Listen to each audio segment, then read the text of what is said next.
सरकार के बीच टकराव गहराता जा रहा है। दिल्ली के उपराज्यपाल ने केंद्रीय गृह सचिव अजय कुमार भल्ला को चिट्ठी लिखकर दिल्ली सरकार पर एलजी की छवि खराब करने का आरोप लगाया। केंद्रीय गृह सचिव को लिखे पत्र में उपराज्यपाल दफ्तर ने बताया कि दिल्ली सरकार कई मामलों में सुप्रीम कोर्ट और हाई कोर्ट को भ्रामक जानकारी दे रही है। दिल्ली के एलजी की चिट्ठी में फरिश्ते स्कीम और शराब नीति का भी जिक्र किया गया है। उपराज्यपाल ने लिखा कि दिल्ली सरकार की ओर से उठाए गए भ्रामक कदम घृणित मुकदमेबाजी से सरकारी खजाने के करोड़ों रुपए खर्च करने और अधिकारियों का कीमती वक्त बर्बाद करने के अलावा पहले से ही ज्यादा बोझ से दबे माननीय कोर्ट पर भी फालतू मुकदमों का बोझ डाला जा रहा है। लेफ्टिनेंट गवर्नर के दफ्तर से बाकायदा ये चिट्ठी लिखी गई है और एलजी वर्सेस दिल्ली सरकार ये बहुत पहले से चलता आ रहा है और अब एक बार फिर से ये चिट्ठी लिखी गई है अब एलजी की तरफ से गृह सचिव को। उपराज्यपाल की ओर से गृह मंत्रालय को लिखे गए इस पत्र पर दिल्ली सरकार ने पलटवार किया। दिल्ली सरकार का कहना है कि अधिकारियों की ओर से मंत्रियों के निर्देशों का पालन न करने पर अदालतें अंतिम विकल्प है।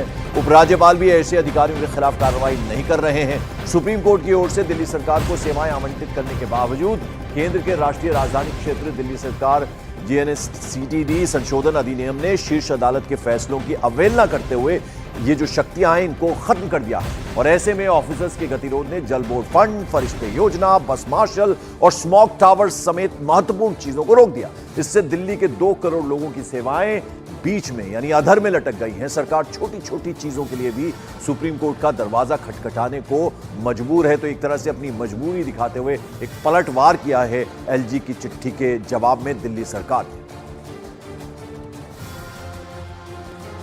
और वहीं दिल्ली सरकार में मंत्री सौरभ भारद्वाज ने सोशल मीडिया एक्स पर लिखा, पिछले कई हफ्तों से स्वास्थ्य सचिव और मुख्य सचिव को बार बार कहा है कि सरकारी हॉस्पिटल्स में मुफ्त दवा आदि की कमी है और इसे ठीक करें, मगर अफसर लगातार गलत जानकारी दे रहे हैं कि दवा आदि सब कुछ उपलब्ध है।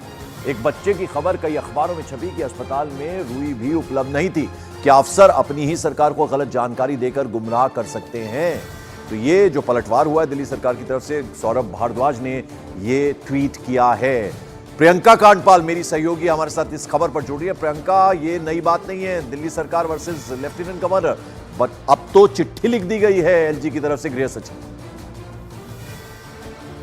जी बिल्कुल, और गृह सचिव को इस बारे में वो अवगत कराने की कोशिश कर रहे हैं, जैसा कि उन्होंने अपने लेटर में लिखा है कि उनकी छवि खराब करने की कोशिश आम आदमी पार्टी कर रही है। 7-8 से ज़्यादा केसेस का रेफरेंस वहां पर दिया गया है जो हाई कोर्ट पे, सुप्रीम कोर्ट में चल रहे हैं, जहां पर उनका कहना है कि आम आदमी पार्टी ने उन जगहों पर भी उनके खिलाफ केस किया है जो उनके अधिकार क्षेत्र में है ही नहीं। इसके अलावा उनकी कई परियोजनाएं, जैसे शराब घोटाले की बात की जाए, फरिश्ता स्कीम की बात की जाए, उस पर एलजी के रोल को लेकर भी उन्होंने कहा है कि वो भ्रामक जानकारी फैला रहे हैं। फरिश्ता स्कीम को लेकर उन्होंने ये लिखा है कि फरिश्ता स्कीम वो स्कीम है जहां पर अगर आप राह चलते किसी व्यक्ति की मदद करते हैं तो आप पे कोई पुलिस कार्रवाई नहीं होगी, उल्टा आपको रिवॉर्ड किया जाएगा।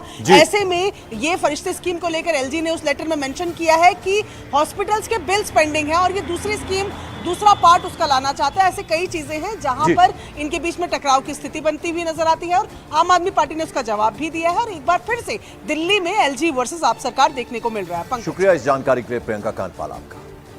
और मॉर्निंग प्राइम में बड़ी खबर, लोकसभा चुनाव के लिए आज कांग्रेस अपना घोषणा पत्र जारी करेगी। कांग्रेस अध्यक्ष मल्लिकार्जुन खड़गे और राहुल गांधी पार्टी मुख्यालय में आज मैनिफेस्टो जारी करेंगे। इस घोषणा पत्र में कई तरह की गारंटियां शामिल की गई हैं। ये गारंटियां अलग अलग वर्गों जैसे युवाओं, महिलाओं, किसानों और श्रमिकों के लिए तैयार की गई है। पार्टी के घोषणा पत्र में 5 न्याय और 25 गारंटी को शामिल किया गया है। मौजूदा समय में एक तरफ कांग्रेस के अंदर पार्टी छोड़ने की भगदड़ मची है, कई सारे जो नेता हैं कांग्रेस को छोड़ रहे हैं, कुछ बीजेपी में शामिल हो रहे हैं, तो वहीं दूसरी तरफ राहुल गांधी को ऐसी उम्मीद है कि उनकी ऐतिहासिक गारंटियां लोगों की तकदीर, उनके जीवन को बदल कर रख देंगी।